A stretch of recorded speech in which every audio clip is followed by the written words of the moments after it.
Hi, welcome to HardReset.Info channel, dear viewers. In front of me Nokia T21, and now I'm gonna show you how to clean your USB charging port using household items.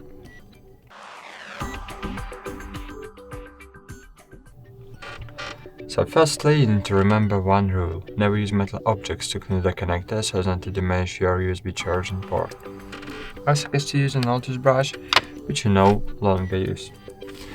As you can see, there is something in my charging port that's preventing the charging cable from going all the way into the connector, and now we are going to try to clear it. So firstly, you need to take the brush in your hand and insert the one part of the brush into the connector. Then just pry the dirt out, and great, that's it. Thanks for watching, like this video, subscribe to our channel, and bye. See you.